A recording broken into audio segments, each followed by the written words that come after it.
Finally আমরা চলে এসেছিলাম পৌষ মেলায়। মেলায় এসে আমরা অনেক স্টল ভিজিট করছিলাম। অনেক সুন্দর সুন্দর ডিশেস ছিল। আর এই তুর্কি স্টাইলের আইসক্রিমটা তো খুব ফানি ছিল। আমরাও ট্রাই করেছি, ক্লিপ নেওয়া হয়নি।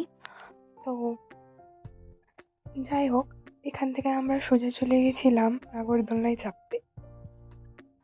মানে মেলায় আসার মেন কারণই এটা ছিল যে রাইড চাপতে হবে।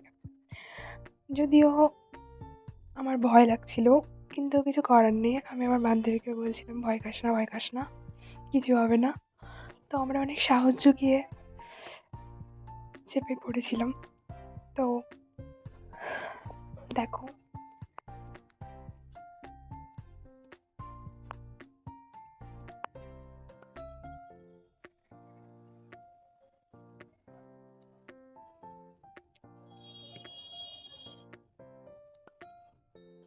উপরের ভিউটা খুব সুন্দর, পুরো মেলাটা দেখা যাচ্ছিল। আর চরম ভয়ও লাগছিল। কোনোভাবে আমি ভিডিওটা করেছি ওই অল্প পারা। যাই হোক, তারপরে আমরা ওখান থেকে কিছু খাওয়া দাওয়া করে রুমে চলে গেছিলাম, খাবার নিয়ে বাইরে থেকেই। তো চলো, এরপরটা নেক্সট ব্লগে দেখা হবে। আর ততক্ষণের জন্য লাইক অ্যান্ড সাবস্ক্রাইব।